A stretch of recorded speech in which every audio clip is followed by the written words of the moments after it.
When you hear the word dragon, you almost certainly picture the same creature, a massive, four-legged reptilian beast with bat-like wings, capable of breathing fire and intensely obsessed with hoarding gold. Yet, if you described that creature to an ancient Greek scholar or an Egyptian priest, they would likely have no idea what you were talking about. The myth of the dragon behaves like a biological species, constantly mutating to fit the specific cultural environments it encounters. To understand how we ended up with the modern fire-breathing monster, we have to travel back to the myth's common ancestor, long before geography and religion forced the story to change. In early antiquity, from the Mediterranean to the Nile, the dragon appears as a giant, wingless serpent tied to bodies of water. In Egyptian mythology, this was Apep, the serpent of chaos. Apep resided in the dark waters of the underworld, emerging every night to battle the sun god, Ra. The ancient Greeks spoke of the drakon. These were large serpents assigned to guard sacred springs or hidden groves, like the multi-headed Hydra Heracles fought in Lerna. These early monsters possessed no wings, had no legs, and did not breathe fire. This water-bound, serpentine guardian served as a shared template before geographic and psychological shifts split the myth down different paths. While Western cultures eventually altered the dragon's physical form, Eastern cultures like China and Korea preserved its snake-like body and its deep connection to the water. In the East, these creatures transitioned from local spring dwellers into the divine rulers of the seas and the controllers of the weather, responsible for dispensing rain across the empire. The dragon became the ultimate symbol of imperial strength and good fortune, where being compared to one was the highest societal honor. Rather than a monster to be slain, the East respected the dragon's natural power, enshrining it as an emblem of divine authority. In Europe, a distinct ideological shift occurred.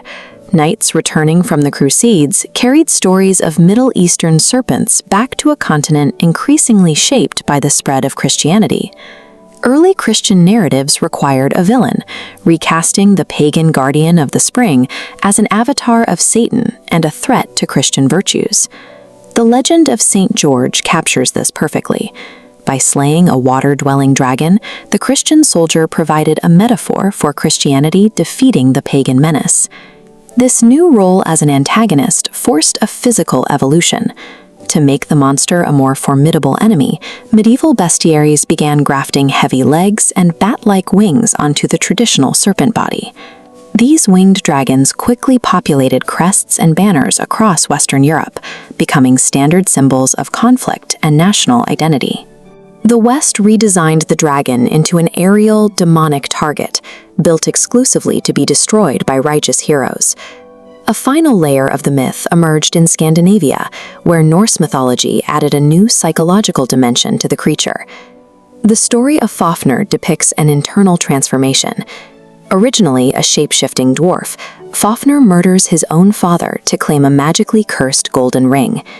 Fafnir's obsessive greed causes him to mutate, forcing him into the body of a monstrous dragon cursed to guard his stolen gold.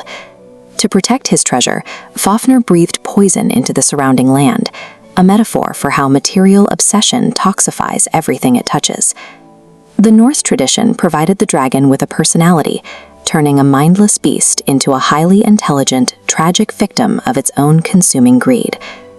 For centuries, these geographic branches of the myth remained isolated, until modern fantasy literature finally stitched them together in the 20th century.